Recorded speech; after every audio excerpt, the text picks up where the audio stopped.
رحمت کا لفظ ہے۔ اللہ کے صالح اور اطاعت شعار بندے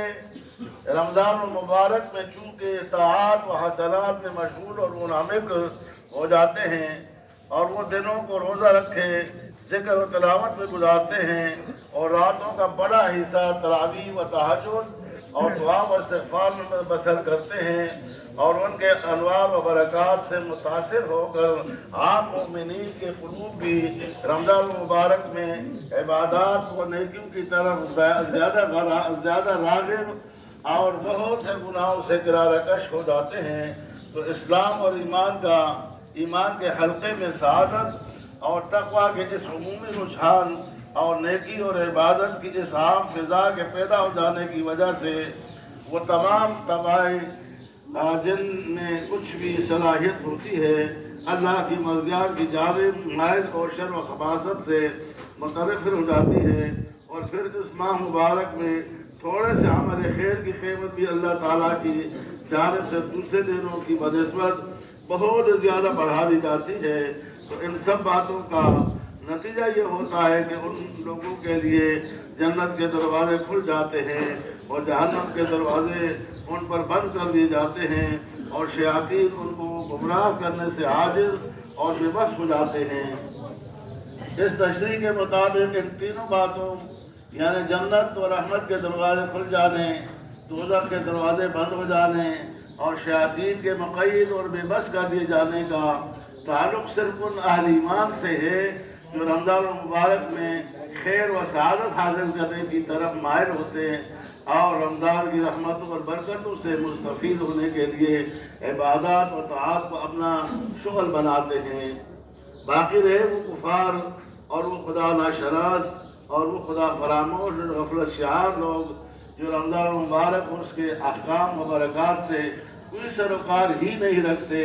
اور نہ اس کے آنے پر ان کی زندگیوں میں کوئی تبدیلی ہوتی ہے، ظاہر ہے کہ اس قسم کی بشارتوں کا ان سے کوئی تعلق نہیں۔ انہوں نے جب اپنے آپ کو خود ہی محروم کر لیا ہے اور 12 مہینے شیطان کی پیروی پر وہ مطمئن ہے، پھر اللہ کے یہاں بھی ان کے لیے محرومی کے سوا اور کچھ نہیں۔ اللہ پاک ہم سب کو حضور اعظم کے بشارات پر عمل کرنے توفیق عطا فرمائے، آمین۔ اللهم صل على سيدنا مولانا محمد وعلى آل سيدنا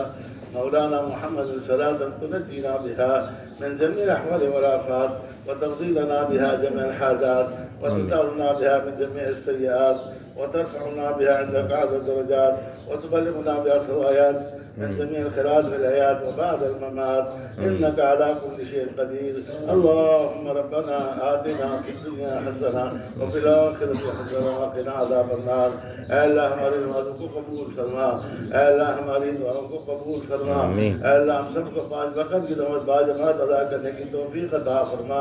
اے اللہ ہم سب کو دین کی سمجھ عطا فرما، عمل کرنے کی توفیق عطا فرما، اے اللہ اس ماہ مبارک احترام نصیب فرما، اے اللہ زیادہ سے زیادہ نیکیاں کرنے کی توفیق عطا فرما، گناہوں سے بچنے کی توفیق عطا فرما، اے اللہ جتنے سے احکامات تمام پہ ہم سب کو عمل کرنے کی توفیق عطا فرما، اے اللہ آدم احسان سے لے کر آج تک بکر مقبول مسلمان بھائی بہن اتنے ضرور خود ہو گیا، اللہ سب کو مغفرت فرما، اے اللہ جتنا ہم کو اسلام سے استقامت نصیب فرما، اے اللہ فلسطین کے مسلمانوں کی مدد فرما، اے اللہ ان جو شہید ان کے درجات بلند فرما، اے اللہ بچوں کی عورتوں کی حفاظت فرما، اے اللہ جہاں کہیں بھی جس ملک میں جس خطے میں مسلمان تیرے راستے میں رہ رہے ہیں، اللہ کلمت الحق کی مدد فرما، ان کے مقابلے جو کفار کو تباہ اور برباد فرما، اے اللہ اے اللہ اے اللہ جتنے بیمار سب بیماروں کو شفا عطا فرما، اے اللہ حرام کی سے نصیب فرما، حرام سے محفوظ فرما، اے اللہ تیرے گھروں کی خدمت کرتے پروردگار عالم میں اللہ تعالیٰ کے جانوں میں مالوں میں برکت عطا فرما، اے اللہ ہم سب کو ایک دوسروں کی عزت و احترام کرنے کی توفیق عطا فرما، اکرام کرنے کی توفیق عطا فرما، تمام مسلمانوں کو ایک دوسرے کے حقوق ادا کرنے کی توفیق عطا فرما، اے اللہ بڑوں کا ادب شرف و شرف کرنے کی توفیق عطا فرما۔ اللهم ربنا تقبل منا انك انت السميع العليم وتب علينا انك انت التواب الرحيم، وصلى الله تعالى على خير خلقه محمد وعلى اله واصحابه اجمعين برحمتك يا ارحم الراحمين، آمين آمين۔